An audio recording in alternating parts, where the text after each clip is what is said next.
నిషాన్ ఘాట్తో పాటు మావల మండలం పరిధిలోని సర్వే నెంబర్ 170లో కనీస మౌలిక వసతులు కల్పించాలని డిమాండ్ చేస్తూ సిపిఐ ఆధ్వర్యంలో ఆదిలాబాద్ కలెక్టరేట్ ఎదుట ధర్నా నిర్వహించారు. ర్యాలీగా తరలివచ్చి నిరసన వ్యక్తం చేశారు. పెద్దపెట్టున నినాదాలతో హోరెత్తించారు. ఈ సందర్భంగా సిపిఐ జిల్లా కార్యదర్శి ముడుపు ప్రభాకర్ రెడ్డి మాట్లాడుతూ గత 15 ఏళ్లుగా నివాసాలు ఉన్నప్పటికీ గత 10 ఏళ్లలో బీఆర్ఎస్ ఎలాంటి సౌకర్యాలు కల్పించలేదన్నారు. కరెంటు, అంతర్గత రహదారులు, తాగునీరు వంటివి కల్పించకుండా కాలయాపన చేసిందని అన్నారు. ఇక పేదలకు ఎలాంటి న్యాయం చేకూర్చలేదని ఆరోపించారు. బీజేపీది కూడా అదే పరిస్థితి అని అన్నారు.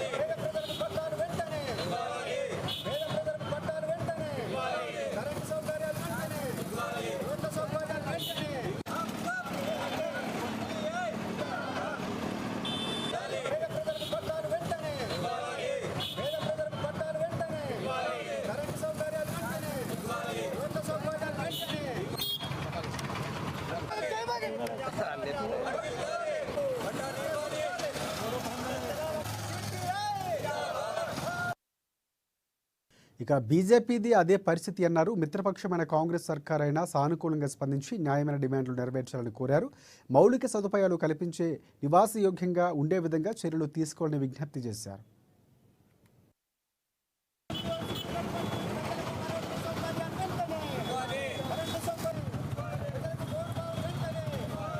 ఈరోజు మన ఆదిలాబాద్ మండలం న్యూ హౌసింగ్ బోర్డు కాలనీ 170, అట్లనే మావాల మండలం ఆదిలాబాద్ మండలం అర్లిటి నిషాన్ ఘాట్లో ఈ 2 మండలాలకు సంబంధించిన కాలనీల్లో గత 10-12 సంవత్సరాల నుంచి నివాసం గడుపుతున్న కనీస సౌకర్యం అంటే తాగునీరన్న కళ్ళు దొరుకుతాయి కానీ తాగునీరు దొరుకుతలేదు, కరెంటు సౌకర్యం లేదు, మరి ఇంకా పట్టాలు కూడా లేవు. వాస్తవంగా ప్రభుత్వాలు టీఆర్ఎస్ ప్రభుత్వం గత 10 ఏళ్ళు కాలయాపన చేసి ఎలాంటి పేదలకు న్యాయం చేయలేకపోయింది. మా మిత్రపక్ష కాంగ్రెస్ పార్టీ ప్రభుత్వానికి కూడా విజ్ఞప్తి చేస్తూ ఉన్నాం. అన్ని వినతులు ఇచ్చిన ఇప్పటికే సీతక్క గారికి, అట్లే మన ఇన్ఛార్జ్ కాంగ్రెస్ పార్టీ కంది శ్రీనివాస్ రెడ్డి గారికి, ముఖ్యమంత్రికి 20 వేలు వచ్చినప్పుడు ఇచ్చినాం. వాటి పరిష్కార మార్గంలో దగ్గర పడుతూ ఉన్నాయి కానీ ప్రభుత్వం ఇంకా అధికార యంత్రాంగం స్పందిస్తలేదు. నాయకులు ఓకే ఉన్నారు కానీ అధికారులు కొద్దిగా నిమగ్నతలు ఏసులోకి వెళ్ళి బయటకు వెళ్తలేరు. ముఖ్యమంత్రి గారు అన్నట్టు వీళ్ళు బయటకు రండి, కలెక్టర్ గారిని, ఆర్టీఓ గారిని అడుగుతా ఉన్నాం. మీరు దయచేసి రండి. ఎలాంటి భూ ఆక్రమణలు కానీ ఇతరులకు అన్యాయం చేసే విధంగా లేదు. ప్రభుత్వ భూములే ఇలా నివాసం గడుపుతూ ఉన్నారు.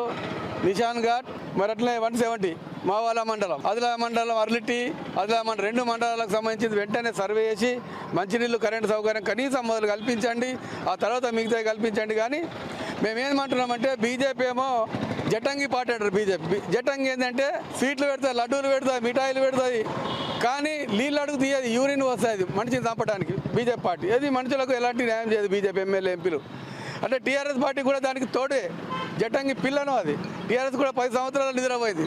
ఇక కాంగ్రెస్ ప్రభుత్వం మా మిత్రపక్షం చేస్తాయని ఆశ ఉన్నది. మరి వెంటనే అధికారులకు ఆదేశాలు ఇచ్చి మరి సీతక్క గారు నిన్న కూడా మాట్లాడడం జరిగింది. మేడం కూడా స్పందిస్తూ ఉన్నది. మేము కొంచెం సమయం తీసుకోరు, ఎన్నికల కోడ్ తర్వాత మీకు తప్పకుండా న్యాయం చేయడానికి అధికార యంత్రాంగం